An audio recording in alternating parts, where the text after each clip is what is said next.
Kak. Oke, bagaimana kabarnya hari ini Kak? Kabar saya baik Kak. Sebelum saya mulai, izinkan saya memperkenalkan diri terlebih dahulu. Perkenalan, nama saya Lina Spanis. Kakak boleh memanggil saya dengan nama Lina saja. Nah, di sini Kak, saya berperan sebagai mahasiswa kakak yang akan siap membantu permasalahan yang sedang kakak hadapi saat ini. Nah, sebelumnya apakah kakak pernah melakukan konseling? Iya, saya sudah pernah Kak. Nah, jadi kalau kakak sudah pernah melakukan konseling, jadi kakak sudah tahu ya bagaimana tahap-tahap pelaksanaan dan di mana kakak boleh menyampaikan perasaan senang dan sedih secara terbuka. Dikarenakan konseling ini merupakan teknik konseling behavioral therapy, maka konseling ini akan terjadi dalam beberapa sesi ya Kak. Nah, apakah bisa dimengerti atau ada yang perlu jelas? Saya rasa cukup jelas Kak. Oke, baik. Kalau begitu, kalau boleh tahu akhir-akhir ini kakak ini sedang sibuk apa? Saya sedang sibuk kuliah dan mengerjakan tugas sih Kak. Oh, lagi kuliah ya. Oke, baik. Kita mulai sesi konselingnya ya. Apakah ada sesuatu yang mengganggu perasaan atau pikiran kakak akhir-akhir ini sehingga memutuskan untuk datang kepada saya? Iya ada Kak. Seperti apa? Akhir ini saya sering merasa overthinking terhadap masa depan saya Kak. Oke, overthinking ya. Baik, kalau boleh tahu spesifiknya seperti apa Kak? Bisa diceritakan lebih lanjut? Iya Kak, jadi saya sering merasa khawatir kalau saya itu tidak bisa jadi apa-apa. Dan juga saya sering merasa insecure terhadap pencapaian teman saya yang saya lihat di sosial media Kak. Jadi kakak merasa kakak ini memiliki masalah overthinking yang berlebihan terhadap masa depannya. Nah, apa yang kakak pikirkan saat itu? Saya merasa rendah diri dan jauh di bawah orang lain Kak. Kakak merasa rendah diri karena pencapaian orang lain ya.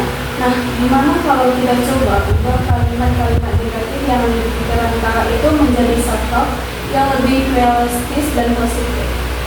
Kalimat seperti apa ya Kak? Jadi kalimatnya itu begini, aku tidak harus seperti orang lain, aku cukup dengan menjadi versi terbaik diriku sendiri. Nah, gimana rasanya kalau kakak mendengar kalimat seperti itu?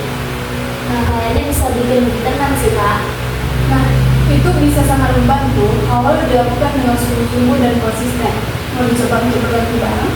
Boleh deh Kak. Baik, silakan. Aku tidak harus seperti orang lain, aku cukup menjadi versi terbaik diriku sendiri. Nah, bagus sekali Kak. Nah, bagaimana perasaan kakak setelah mengatakan itu? Saya merasa jadi lebih lega dan nggak terlalu terbebani sih Kak. Nah, bagus Kak. Nah, kakak bisa melakukan hal itu berulang ketika saat kakak merasa overthinking itu datang lagi. Baik Kak. Nah, kalau saya bisa memaknai kejadian kakak saat ini, mungkin overthinking tentang masa depan dan rasa insecure terhadap pencapaian orang lain itu muncul karena adanya keyakinan dari diri kakak seperti aku harus sukses seperti orang lain dan agar dia nggak berhasil, atau aku belum punya pencapaian besar jadi aku tertinggal. Nah, pikiran seperti ini bisa terbentuk dari tekanan sosial atau pengalaman sebelumnya, dan tanpa disadari hal itu menjadi membuat sebuah pola pikir yang otomatis akan membebani. Nah, kira-kira apa yang saya katakan ada benarnya? Iya Kak, ada benarnya. Nah, sekarang kita coba lihat dari sudut pandang yang lain ya Kak. Nah, perasaan cemas atau insecure itu wajar ketika kita punya keinginan untuk berkembang, tapi bukan berarti pencapaian orang lain adalah tolak ukur keberhasilan diri kakak. Jadi setiap orang itu punya waktu untuk berproses dan jalannya masing-masing. Kakak itu nggak tertinggal, kakak itu sedang berada di proses yang sesuai dengan kapasitas dan kondisi kakak saat ini. Jadi, coba ubah cara pandang itu menjadi aku boleh berjalan dengan hidupku sendiri, atau perjalanan hidupku itu valid meskipun berbeda dari orang lain. Nah, gimana kalau kakak mendengar kalimat seperti itu? Iya Kak, jadi saya cukup merasa tersadarkan dan saya juga akan selalu berusaha untuk selalu berpikir positif terhadap diri saya Kak.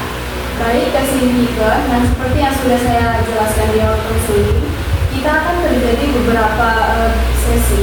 Maka karena sesi pertemuan pertama ini harus segera berakhir, saya akan memberikan PR kepada kakak dan ini akan menjadi minta kakak untuk menulis agar meningkatkan kesadaran terhadap pengalaman yang dilakukan. Nah, di sini Kak Sintika ini cukup menulis tentang masalah yang dihadapi dan bagaimana sikap kakak menghadapi masalah tersebut, apa saja dampak dari masalah tersebut, dan seberapa yakin pemikiran rasional kakak terhadap kenyataan yang ada. Nah, bagaimana setelah emosi saat keyakinan rasional itu muncul dan apakah dapat Kak Sintika pahami? Ya Kak, saya bisa memahaminya. Nah, oke, kalau begitu bagaimana perasaan kakak setelah melakukan sesi konseling pertama dengan saya? Saya merasa lebih rileks sih Kak, dan saya juga jadi tahu apa yang seharusnya saya lakukan jika masalah yang sama terulang lagi. Nah, baiklah kalau begitu untuk pertemuan selanjutnya saya tunggu kabar gembiranya ya dari pengembangan kakak. Nah, baik untuk sesi pertama saya akhiri sampai di sini. Untuk sesi berikutnya kita lakukan di hari dan di jam yang sama ya Kak Sintika. Bagaimana? Baik Kak, terima kasih. Nah, terima kasih kembali Kak sudah berkenan untuk melakukan sesi konseling bersama saya. Selamat siang Kak. Siang juga Kak. Selamat siang Kak Sintika. Bagaimana kabarnya hari ini? Selamat siang Kak. Kabar saya baik. Kalau kabar Kakak sendiri bagaimana? Saya selalu baik. Nah, boleh kita langsung mulai saja ya? Iya boleh Kak. Nah, oke, bagaimana dengan PR yang sudah saya berikan minggu lalu kepada kakak? Sudah dikerjakan atau belum? Sudah Kak. Boleh diceritakan? Baik Kak. Jadi saya sudah mulai mengerti masalah overthinking yang saya alami. Saya juga sudah tahu bagaimana seharusnya saya bersikap Kak. Dan saya juga sudah mengerti dampak dari overthinking yang saya alami. Namun Kak, saya masih sulit untuk membuang kata-kata negatif dari diri saya. Jadi saya masih sulit untuk menerapkan kata-kata positif meskipun sudah dilakukan berulang-ulang Kak. Jadi masih merasa kesulitan ya untuk menangani pemikiran yang negatif itu? Iya betul Kak. Nah, oke. Nah, karena sebelumnya kita sudah melakukan self-talk, maka saya mau kakak Sintika itu tetap melakukan itu. Nah, sebisa mungkin lakukan hal tersebut itu secara terus-menerus supaya pemikiran negatif itu berhenti. Atau selain self-talk kita bisa juga kakak bisa juga fokus kepada kelebihan dan pencapaian diri sendiri. Contohnya itu bisa membuat daftar hal-hal positif yang sudah dicapai. Kita latih terus pelan-pelannya. Baik Kak, saya akan terus berusaha mencobanya. Oke, jadi saya merasa senang nih dan bangga atas ketekunan kakak yang udah berhasil dalam konseling ini. Nah, jadi ini akan menjadi PR ya Kak, dan saya akan melihat perkembangan kakak di sesi konseling berikutnya. Sebelum sesi terakhir, saya ingin menanyakan bagaimana nih perasaan Kak Sintika setelah melakukan sesi konseling yang kedua ini? Saya merasa lebih bersemangat Kak untuk saya terus mencoba agar saya bisa keluar dari masalah overthinking saya dan agar saya juga bisa menangani masalah saya dengan pikiran yang bijak dan mandiri Kak. Nah, saya juga ikut bersemangat nih, jadinya tidak sabar menunggu minggu depan dengan pertemuan yang baru. Nah, oke, kalau begitu kita akhiri saja ya untuk pertemuan kedua kita yang ini. Baik, terima kasih Kak. Baik, terima kasih kembali. Selamat siang Kak Sintika. Selamat siang juga Kak. Selamat siang Kak Sintika, bagaimana kabarnya hari ini? Selamat siang Kak, baik Kak. Nah, kalau begitu boleh kita langsung mulai saja ya. Ya boleh Kak. Bagaimana dengan PR minggu lalu Kak? Syukur Kak, saya sudah bisa mengatasi rasa overthinking dalam diri saya. Saya juga sudah membuat afirmasi positif dan mengerjakannya dengan pelan-pelan. Dan ini juga saya tidak merasa rendah diri jika saya melihat pencapaian teman saya di sosial media. Wah, syukurlah ya. Saya juga turut senang sekali dengan atas perkembangan kakak. Nah, karena kakak udah bisa mengatasi permasalahan kakak sendiri, pada sesi ini saya akan mengajari kakak tentang relaksasi. Nah, hal ini bisa membantu kakak jika self-talk itu sudah tidak berpengaruh lagi bagi kakak. Dan relaksasi ini berguna untuk mengurangi overthinking baik fisik maupun emosional. Kita mulai praktek langsung saja ya. Iya boleh Kak.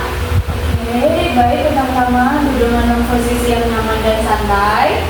Nah, bayangkan hal-hal yang menyenangkan dengan mata yang terpejam. Lalu syukuri nikmat Tuhan yang Maha Esa, ikhlas, sabar, dan yakin. Tarik nafas dari hidung sampai hitungan ketiga, lalu keluarkan dari mulut. Bayangkan beban pikiran sudah dilepaskan. Dan ulangi sebanyak 3 kali.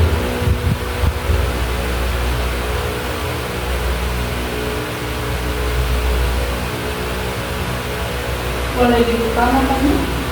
Nah, bagaimana perasaan kakak setelah melakukan teknik relaksasi bersama saya? Saya merasa lebih lega dan lebih tenang, Kak. Syukurlah, berarti relaksasi kita ini berhasil ya. Nah, jadi karena kakak sudah berhasil mengatasi permasalahan kakak, saya akan merekomendasikan beberapa buku yang mungkin bisa membantu kakak itu untuk meningkatkan produktivitas kerja agar lebih tenang dan tidak overthinking terhadap apa yang orang pikirkan. Nah, boleh buku seperti apa ya, Kak? Saya ada merekomendasikan 2 buku ya. Yang pertama itu ada buku Apa yang Kita Pikirkan Ketika Kita Sendirian. Itu adalah buku dari karya Desli Anwar. Dan yang buku kedua itu ada Hidup Apa Adanya karya Kim Sok Hyun. Baik, Kak, terima kasih atas rekomendasi bacaannya. Saya berharap buku itu bisa menjadi penopang dan penolong saya ketika saya mengalami masalah tadi. Nah, oke, baik. Sesi konseling kita sampai di sini saja. Saya sangat senang atas pencapaian kakak saat konseling ini. Dan saya berharap semoga kakak semakin bisa sukses dalam mengatasi permasalahan kakak. Dan saya harap kakak juga bisa makin terus berkembang ya. Baik, terima kasih ya, Kak. Terima kasih kembali. Selamat siang. Selamat siang, Kak.